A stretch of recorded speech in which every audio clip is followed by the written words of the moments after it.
Approaching the halfway mark of the season, it's not just the AFL clubs that will go over where they need to improve and look at what they have done well. The same applies for the big media companies and names whose battle for viewers led to splashing the cash and major network switch-ups. AFL House is also doing the same thing, and they need to. It's been a disastrous past few weeks full of mistakes and mishandling of situations, which is now leading to the top dogs getting their positions questioned. But let's start with the networks and see who was winning the media wars up until this point in the season.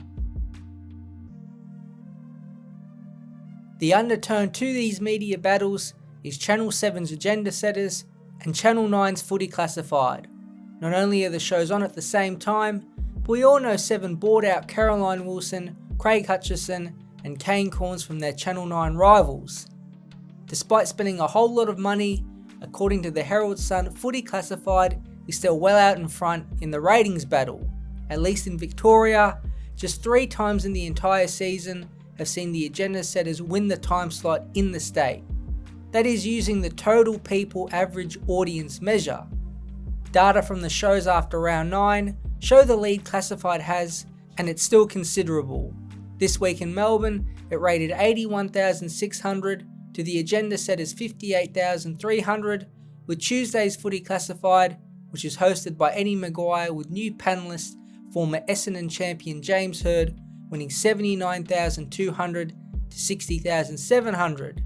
The national ratings are still a bit of a mystery.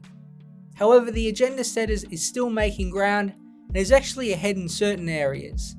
The Tuesday edition, which is hosted by Kane Cornes, has done very well in the past 4 weeks, and according to the Herald Sun, and has actually outrated Footy Classified in the entire country. The agenda setters also do big numbers on the social media platforms such as X, Instagram and Facebook. Tuesday night's exclusive about Umpire Gate, which exposed the AFL's cover-up of the Lachie Schultz incident, was a perfect example.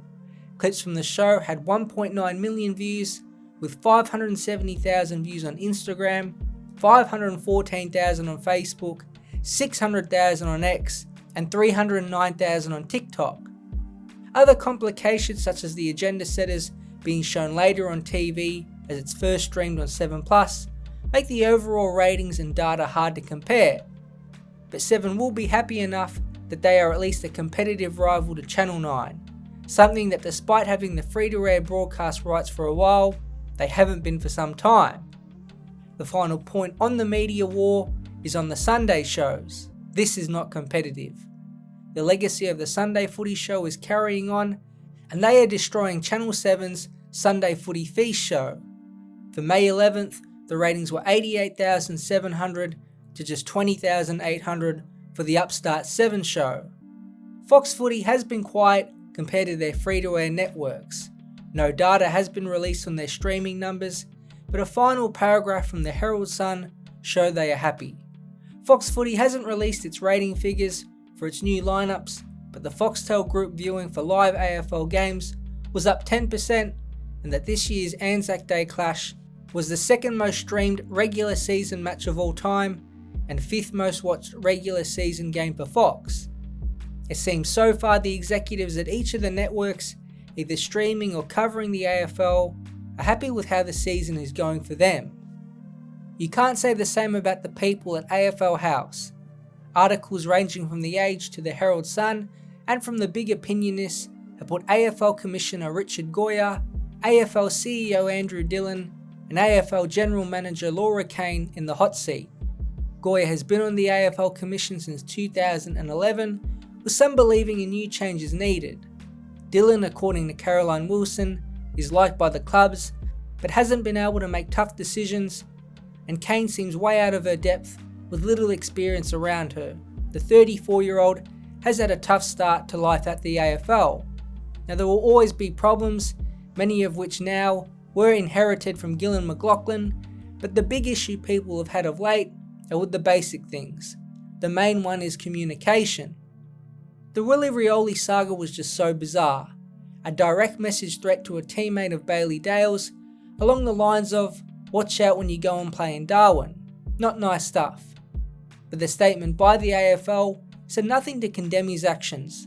The AFL even had the audacity to feature both clubs in the end of the statement, saying, the AFL also put out a brief statement saying it had reminded both clubs to ensure any communications remain respectful. This wasn't a matter of respect, and you can argue it was on the verge of police intervention. It was bizarre. It got even worse as leaked stories to the media brought up Rioli's actions on field in the past, most notably against Geelong last season and the Bombers this year. With the pile-on building up and the conflation by Port Adelaide with the online abuse Rioli faces relating to his actions, it was a big kerfuffle.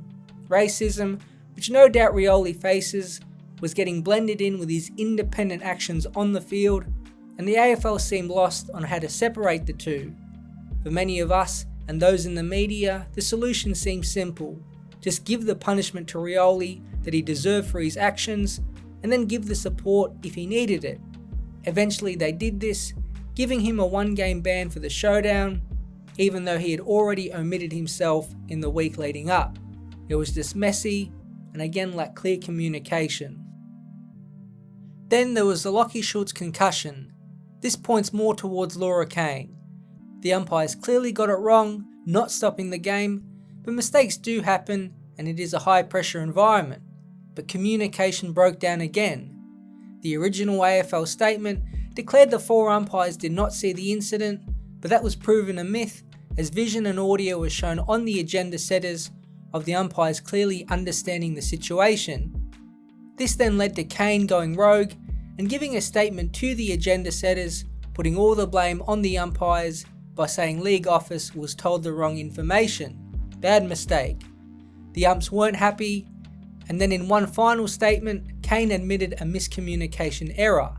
Our process in determining what happened Thursday night failed, and for that we take full responsibility. Today we have determined there was a miscommunication from members of the umpiring department, not the field umpires, which formed the basis of our initial public statement on Friday.